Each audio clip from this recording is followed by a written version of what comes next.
അതുപോലെ തന്നെ രജനി, ഔദാര്യമല്ല കേട്ടോ, സർക്കാർ ഓരോ കാര്യവും ജനങ്ങൾക്ക് വേണ്ടി ചെയ്യുന്നത് അത് ഔദാര്യം എന്ന രീതിയിൽ മന്ത്രിമാർ കാണുന്നത് ശരിയല്ല. അതാണ് CP ജോണിന്റെ വാക്കുകളിൽ പ്രകടമാകുന്നത്, എന്തോ ഔദാര്യം നൽകുന്നത് പോലെ. നോക്കൂ ശ്രീ മഞ്ജുഷ്, നിങ്ങൾ ഇവിടെ പറഞ്ഞുകൊണ്ടിരിക്കുന്നത് ബഹുമാനപ്പെട്ട ഗതാഗത മന്ത്രിയുടെ പ്രസംഗത്തെ അടിസ്ഥാനമാക്കിയുള്ള ചർച്ചയാണ് ആദ്യമായി നടന്നുകൊണ്ടിരിക്കുന്നത്. അദ്ദേഹവുമായി ബന്ധപ്പെട്ട് നമുക്കറിയാമല്ലോ, നമുക്കെല്ലാവരും പ്രസംഗിക്കുന്നവരാണ്, മൈക്കിന്റെ മുന്നിൽ സംസാരിക്കുന്നവരാണ്, എല്ലാവർക്കും അവരുടേതായ പ്രസംഗ ശൈലികൾ ഉള്ള ആളുകളാണ്. അദ്ദേഹം ഏത് സന്ദർഭത്തിലാണ് പ്രസംഗിക്കുന്നത്? ഇവിടെ പ്രൈവറ്റ് ബസ്സുമായി ബന്ധപ്പെട്ടിരിക്കുന്ന അവരുമായി ബന്ധപ്പെട്ട ഒരു സമ്മേളനത്തിൽ സംസാരിക്കുകയാണ്. അദ്ദേഹം അവിടെ സംസാരിക്കുന്ന കണ്ടന്റിന്റെ അവസാനം ഈ ചർച്ചയുടെ ആദ്യ ഭാഗത്ത് തന്നെ അത് കേൾപ്പിച്ചതാണല്ലോ. ഈ നാട്ടിലെ സ്ത്രീജനങ്ങൾ, അതായത് വനിതകളായ ആളുകൾ, നിങ്ങളോട് ഒരു വൈരാഗ്യ ബുദ്ധി ഉണ്ടായത് കൊണ്ടല്ല നിങ്ങളുടെ ബസ്സിൽ കയറാതിരിക്കുന്നത്, അല്ലെങ്കിൽ കാശ് കൊടുത്ത് കയറാത്തത്. ഞങ്ങളോട് അമിതമായ സ്നേഹം ഉണ്ടായത് കൊണ്ടുമല്ല പ്രിയദർശിനി ബസ്സിനെ ആശ്രയിക്കുന്നത്. ഈ KSRTC ബസ്, ഓർഡിനറി ബസ്സുകളെ ആശ്രയിക്കുന്നത് ആരാണ്? ഈ നാട്ടിലെ സാധാരണക്കാരായ സ്ത്രീജനങ്ങളാണ്. അത് എല്ലാവർക്കും അറിയാം. ഒരിക്കലും ഈ ലക്ഷറി ബസ് കാറുകളിൽ സഞ്ചരിക്കുന്നവർ ഒരിക്കലും KSRTC ബസ്സുകളിൽ കയറി സഞ്ചരിക്കത്തില്ല, KSRTC ബസ്സുകൾ ഫ്രീ ആണ് എന്ന് പറഞ്ഞുകൊണ്ട്. അപ്പോൾ സാധാരണപ്പെട്ടവരായ തൊഴിലാളി ഒരു സ്ഥലത്ത് നിന്നും മറ്റൊരു സ്ഥലത്തേക്ക് തൊഴിലിന് വേണ്ടി പോകുന്നവർ, അല്ലെങ്കിൽ വിദ്യാർത്ഥികൾ, വേർതിരിവ് സർക്കാർ ഉദ്ദേശിക്കുന്നുമില്ല. സാമ്പത്തികമായി പിന്നോക്കം നിൽക്കുന്ന സ്ത്രീകൾക്ക് വേണ്ടിയാണ് പ്രിയദർശിനി ബസ് എന്ന് ഒരിടത്തും സർക്കാർ പറഞ്ഞിട്ടില്ല. താങ്കൾ പോലും ആ വേർതിരിവ് പറയുകയാണ്. പ്രശ്നം പറ്റുന്നത് കേട്ടോ, മന്ത്രി വേർതിരിച്ച് കാണുകയാണെന്ന് തോന്നുന്നു. ഞാൻ പറഞ്ഞത് മനസ്സിലായില്ലേ? ഈ പറയുന്ന സാധാരണക്കാരായ ആളുകളാണ് ഈ ഓർഡിനറി ബസ്സിനെ നിരന്തരമായി ഉപയോഗിച്ചുകൊണ്ടിരിക്കുന്നത്. അങ്ങനെയുള്ള ആളുകൾ സഞ്ചരിക്കുന്ന ആളാണല്ലോ, അങ്ങനെ സാധാരണക്കാരായ സ്ത്രീകൾ മാത്രമൊന്നും അല്ല KSRTC ബസ്സിൽ പോകുന്നത്, സൗജന്യമായിട്ട് പോകുന്നു, അങ്ങനെയുള്ളവർ മാത്രമല്ല കേട്ടോ. അല്ല, KSRTC ബസ്സുകളിൽ ഇപ്പോൾ ആശ്രയിക്കുന്നവർക്ക് ഈ സ്ത്രീജനങ്ങൾക്ക് പൈസ കൊടുത്തും യാത്ര ചെയ്യാം, പൈസ കൊടുക്കാതെയും യാത്ര ചെയ്യാം. പക്ഷെ അതിനെ ആശ്രയിച്ചു പോകുന്നവർ സാധാരണക്കാരായ ആളുകളാണ്. അവർ ഈ പറയുന്ന രീതിയിലേക്ക് പൈസ കൊടുക്കാതെ യാത്ര ചെയ്യുമ്പോൾ ആ പൈസ കൊണ്ട് അവരുടെ വീടുകളിൽ പല കാര്യങ്ങളും നടക്കുന്നുണ്ട്. ഒരു മാസം തന്നെ എത്ര രൂപ ഈ പറയുന്ന ബസ് ചാർജ് കൊടുത്ത് സാധാരണക്കാരായ എത്രയോ പേർ ഇതിനെ ഉപയോഗിക്കുന്നുണ്ട്. ഓരോ ബസ്സുകളിലും നമ്മൾ നോക്കിക്കഴിഞ്ഞാൽ എത്രയോ ആളുകൾ തിക്കി ഇന്ന് ബസ്സുകളെ ആശ്രയിക്കുന്നുണ്ട്. എത്രയോ പേർക്ക് അത് ഉപകാരപ്രദമായ ഒരു സർവീസായി പ്രിയദർശിനി സർവീസ് മാറിയിരിക്കുകയാണ്. അത് കോൺഗ്രസിന്റെ, അത് ഇന്ത്യയിലുള്ള രാഹുൽ ഗാന്ധിയുടെ ഒരു നയവുമായി ബന്ധപ്പെട്ട് ഇന്ത്യയിൽ എല്ലാ സംസ്ഥാനങ്ങളും, അതായത് കോൺഗ്രസ് ഭരിക്കുന്ന സംസ്ഥാനങ്ങളിൽ മിക്ക സംസ്ഥാനങ്ങളിലും അതുമായി ബന്ധപ്പെട്ട് പ്രാബല്യത്തിൽ കൊണ്ടുവന്ന ഒരു പദ്ധതിയാണ് ഇന്ന് കേരളത്തിൽ നടപ്പിലാക്കിക്കൊണ്ടിരിക്കുന്നത്. അതുകൊണ്ട് അതുമായി ബന്ധപ്പെട്ട് യാതൊരു വേർകൃത്യവും കാണിക്കാതെ എല്ലാവർക്കും സൗജന്യ യാത്ര കൊടുക്കുകയാണ്. അദ്ദേഹം പറഞ്ഞിടത്ത് എവിടെയാണ് ഈ പറയുന്ന സ്ത്രീ വിരുദ്ധത ചൂണ്ടിക്കാണിക്കാൻ പറ്റുന്നത്? അദ്ദേഹം പറഞ്ഞു, പ്രിയദർശിനി ബസ്സിൽ ഇടിച്ചു കയറുന്ന സ്ത്രീകൾ അവർക്ക് ഈ വിദ്യാഭ്യാസ കാര്യത്തിൽ, അതായത് സ്വകാര്യ സ്കൂളുകളിൽ മക്കളെ പഠിപ്പിക്കുവാൻ പണം നൽകുന്നതിന് മടിയില്ല. അതായത് സർക്കാർ സ്കൂളുകൾ ഉണ്ടായിട്ടും സ്വകാര്യ സ്കൂളുകളിൽ പഠിപ്പിക്കുന്നു, അതും ഫീസ് കൊടുക്കേണ്ടാത്ത, അല്ലെങ്കിൽ കുറച്ച് ഫീസ് മാത്രം കൊടുക്കാൻ പറ്റുന്ന സ്വകാര്യ സ്കൂളിൽ, അതായത് എയ്ഡഡ് സ്കൂളുകളാണല്ലോ അദ്ദേഹം ഉദ്ദേശിച്ചത്. അതുമല്ല, അൺഎയ്ഡഡ് എന്നാണ് അദ്ദേഹം ഉദ്ദേശിക്കുന്നത്. കൂടുതൽ ഫീസ് കൊടുക്കുന്ന സ്കൂളുകളിൽ പഠിപ്പിക്കുവാനാണ് താല്പര്യം, അതിനുവേണ്ടി പണം മുടക്കാൻ മടിയില്ല. അതേപോലെ തന്നെ സർക്കാർ ആശുപത്രികളെയും സ്വകാര്യ ആശുപത്രികളെയും അദ്ദേഹം താരതമ്യപ്പെടുത്തുന്നു. സർക്കാർ ആശുപത്രികളുടെ വരാന്തയിൽ കിടക്കാനും അവർക്ക് മടിയില്ല, സ്വകാര്യ ആശുപത്രികളിൽ പോകാൻ പണം വേണ്ടതുകൊണ്ട് അവർ പോകുന്നില്ല. ഇതെന്ത് താരതമ്യമാണ് അദ്ദേഹം നടത്തുന്നത്? അദ്ദേഹം തന്നെ അതിനെപ്പറ്റി ക്ലാരിഫൈ ചെയ്തിട്ടുണ്ട്. എന്താണ് ഈ പറയുന്ന രീതിയിലേക്ക് നമ്മുടെ പൊതുവിദ്യാഭ്യാസവും നമ്മുടെ പൊതു ആരോഗ്യവും അതുപോലെ മെച്ചപ്പെടുത്തണം.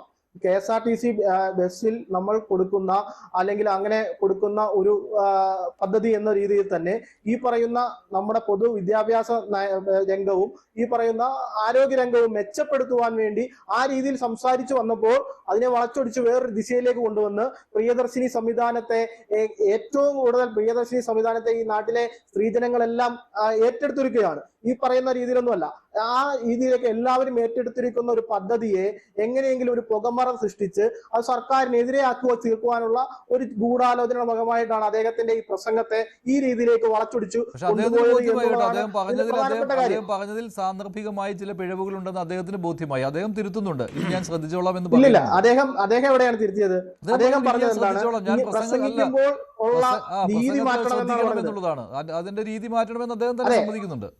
അതെ, പ്രസംഗിക്കുമ്പോഴുള്ള രീതി, ആൾക്കാർ പല വിധത്തിലുള്ള ആൾക്കാർ ഓരോ പ്രസംഗത്തെ ഓരോ രീതിയിലാണ് എടുക്കുന്നത് എന്നുള്ളതാണ് അദ്ദേഹം ഉദ്ദേശിച്ചത്.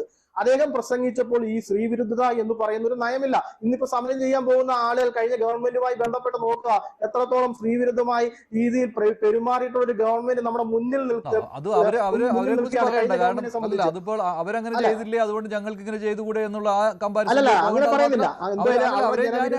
കേട്ടോ.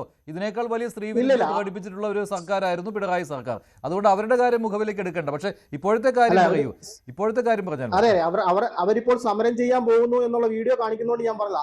അവര് സമരം ചെയ്യാൻ പോകുന്നത് അവരുടെ സർക്കാരിനെതിരെ ആദ്യം സമരം ചെയ്യണമായിരുന്നു. അല്ലാതെ ഇപ്പോ ഇദ്ദേഹത്തിന്റെ ഭാഗത്തു നിന്ന് നമുക്ക് എല്ലാവർക്കും അറിയാവുന്ന എല്ലാ കാര്യങ്ങളിലും നന്നായി അഭിപ്രായം പറയുവാനും നന്നായി ചിന്തിക്കുവാനും നല്ല കപ്പാസിറ്റിയുള്ള ഈ UDF ഗവൺമെന്റിലെ പ്രധാനപ്പെട്ട ഒരു മന്ത്രിയാണ് CP ജോൺ എന്ന് പറയുന്നത്. അദ്ദേഹത്തിന്റെ ഭാഗത്തു നിന്നും അങ്ങനെ ഒരിക്കലും ഒരു സ്ത്രീവിരുദ്ധ പരാമർശങ്ങൾ ഉണ്ടാകത്തില്ല, 100% ഉറപ്പാണ്.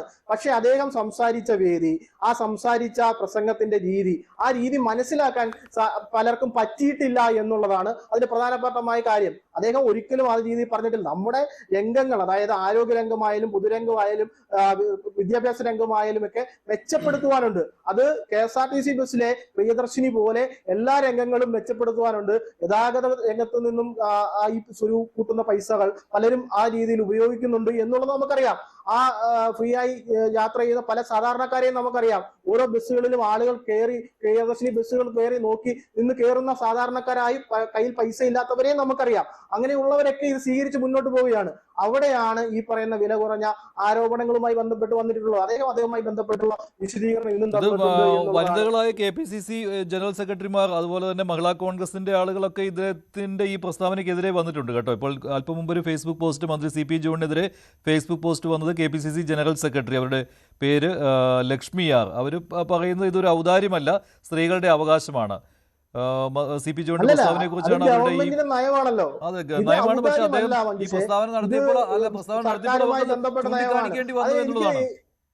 ഈ പ്രസംഗത്തിൽ എങ്ങും അത് ഈ പ്രസംഗവുമായി മനസ്സിലാവുന്നില്ല. അപ്പോൾ അല്ലല്ല, KPCCയിലെ വനിതാ നേതാക്കൾക്കും മഹിളാ കോൺഗ്രസുകാർക്കും ഒന്നും ഇത് മനസ്സിലാവുന്നില്ല അങ്ങനെയാണെങ്കിൽ CP ജോൺ പറഞ്ഞത്. അല്ല, അവരുടെ സംബന്ധിച്ചുള്ള കാര്യങ്ങൾ അവരുമായി ബന്ധപ്പെട്ട് വ്യക്തമാക്കേണ്ടത്.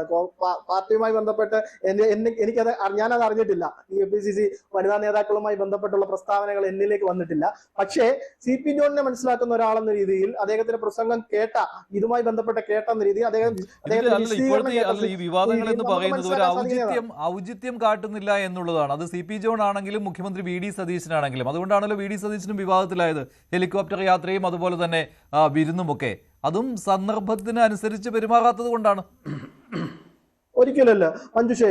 ഈ പറയുന്ന VD സതീശനെ സംബന്ധിച്ച് നമുക്കറിയാമല്ലോ, 2018-ലും 2019-ലൊക്കെ പ്രളയം ഉണ്ടായപ്പോൾ ഏറ്റവും കൂടുതൽ പ്രളയബാധിത പ്രദേശമായിരുന്ന പറവൂരിനെ കയ്യിൽ താങ്ങി നിർത്തിക്കൊണ്ട് അവിടുത്തെ ആളുകൾക്ക് ആശ്വാസമായി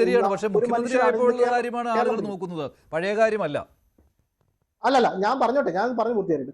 അങ്ങനെയുള്ള ഒരു മുഖ്യമന്ത്രിയാണ് കേരളം ഭരിക്കുന്നത്. അദ്ദേഹവുമായി ബന്ധപ്പെട്ട് ഈ സർക്കാർ എടുക്കേണ്ട എല്ലാ നടപടിക്രമങ്ങളും, അതായത് മൺസൂൺ തുടങ്ങുന്നതിന് മുമ്പ് തന്നെ അതുമായി ബന്ധപ്പെട്ടുള്ള യോഗങ്ങൾ കൂടുകയും ക്യാമ്പുകൾ. കൂടുതൽ വാർത്തകൾക്ക് News 18 Keralam YouTube channel subscribe ചെയ്യുക.